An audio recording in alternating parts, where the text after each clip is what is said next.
बड़ी अपडेट आपको बता दें, निकाय चुनावों को लेकर जो तस्वीर है वो साफ हो गई है, क्योंकि हाईकोर्ट का सबसे बड़ा फैसला जिसको लेकर पूरे प्रदेश की निगाहें डटी हुई थी वो सामने आ चुका है। हाईकोर्ट ने तस्वीर साफ कर दी और अब उत्तर प्रदेश में निकाय चुनावों की प्रक्रिया शुरू की जाएगी। ओबीसी आरक्षण के लिए ट्रिपल टेस्ट के तहत प्रक्रिया तय की जाए। कोर्ट का बड़ा आदेश, या फिर बिना ओबीसी आरक्षण के ही चुनावी प्रक्रिया को पूरा किया जाए। ये अपने आप में बहुत महत्वपूर्ण और ऐतिहासिक फैसला, क्योंकि बिना ओबीसी आरक्षण के भी चुनाव कराने के निर्देश दे दिए गए हैं। आरक्षण स्थिति स्पष्ट होने के बाद ही चुनाव हो सकेंगे, क्योंकि सरकार के पाले में पूरी तरह से गेंद फेंक दी गई है। वकीलों का कहना है कि मार्च या अप्रैल में ही हो पाएंगे चुनाव, लेकिन जो दूसरी स्थिति कोर्ट ने दी है कि बिना आरक्षण के ही, यानी कि बिना ओबीसी आरक्षण के ही आप चुनाव करा सकते हैं। हाईकोर्ट के फैसले के बाद स्थिति स्पष्ट हो चुकी है और 3 सदस्यीय आयोग 31 जनवरी तक सरकार को गठित करना है, जो कि ओबीसी आरक्षण को लेकर के अपनी रिपोर्ट सौंपेगा। आयोग की रिपोर्ट के बाद ही चुनाव हो सकेंगे, कोर्ट में मौजूद अधिवक्ताओं का ये कहना है।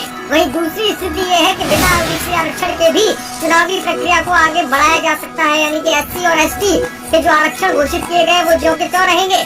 इसके अलावा कुछ सीटों पर ओबीसी आरक्षण की प्रक्रिया जारी की गई थी, जिनको ओबीसी के लिए आरक्षित किया गया था, उनको अब सामान्य सीट माना जाएगा और चुनावी प्रक्रिया तुरंत स्थिति में आगे बढ़ाई जा सकती है। सरकार के पाले में गेंद है, क्योंकि अगर सरकार चाहती है कि ओबीसी को आरक्षण देना है तो उसके लिए इंतजार करना होगा। लेकिन कोर्ट ने साथ ही ये भी कहा है कि जल्दी से जल्दी चुनाव कराना सरकार को प्राथमिकता से काम करना होगा। और चुनाव, क्योंकि निकाय चुनाव विलंबित है, इसलिए अब उसमें और समय नहीं देना है। अगर स्थितियाँ ये बनती है कि आप सामान्य तौर पर चुनाव कराने की स्थिति में हैं, तो ओबीसी आरक्षण को फिलहाल दरकिनार करते हुए सामान्य सीटों पर ही चुनाव कराया जाए।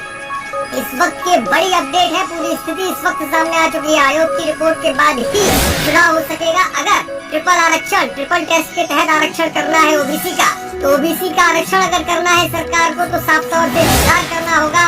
31 जनवरी तक आयोग का गठन करना होगा, जो अपनी रिपोर्ट देगा। उसके बाद ट्रिपल टेस्ट के तहत प्रक्रिया पूरी की जाएगी। डीएम को मॉनिटरिंग करनी होगी हर सीट पर, जिसके बाद आरक्षण लागू किया जाएगा। लेकिन अगर सरकार चाहे, जिस तरह से हाईकोर्ट ने निर्देशित किया है कि आप बिना आरक्षण के चुनाव कराइए, एससी और एसटी सीटों को आरक्षित रखिए और जो ओबीसी के लिए आपने आरक्षण की व्यवस्था दी थी उसको रद्द करके सामान्य मानते हुए, उन सीटों को सामान्य मानते हुए चुनावी प्रक्रिया को आगे बढ़ाइए। हाईकोर्ट ने साफ तौर से ये स्पष्ट निर्देश और आदेश दिया है। हालांकि आदेश की कॉपी फिलहाल बाहर आना बाकी है, उसके आने के बाद तमाम और परिस्थितियां भी और स्पष्टता भी इस आदेश में आएगी। लेकिन फिलहाल जो अपडेट है हाईकोर्ट से वो ये है कि चुनाव आयोग के साथ साथ सरकार को कोर्ट ने निर्देशित कर दिया है कि या तो आप बिना आरक्षण की प्रक्रिया को आगे बढ़ाए चुनाव को संपन्न कराइए, अन्यथा आप कमेटी तैयार कीजिए 31 जनवरी तक, जो कि रिपोर्ट देगी और ट्रिपल स्टेज के तहत जो आरक्षण देना है ओबीसी को, उस तरह चुनावी प्रक्रिया को पूरी करना होगा, जो कि सुप्रीम कोर्ट के आदेश के तहत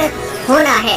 वहीं हाईकोर्ट ने जो व्यवस्था दी है कि अगर आरक्षण स्थिति स्पष्ट नहीं है तो फिर चुनाव आप नहीं करा सकते, और अगर आपको जल्दी कराना है तो ओबीसी आरक्षण को यहीं पर रोक करके एससी एसटी सीटों को आरक्षित मान करके बाकी अन्य सीटों को सामान्य मानते हुए चुनावी प्रक्रिया को आगे बढ़ाइए। तो सरकार के पाले में गेंद है, सरकार क्या फैसला लेती है इस पर अब सबकी निगाहें। योगी सरकार का क्या फैसला होगा उस पर हमारी भी निगाहें।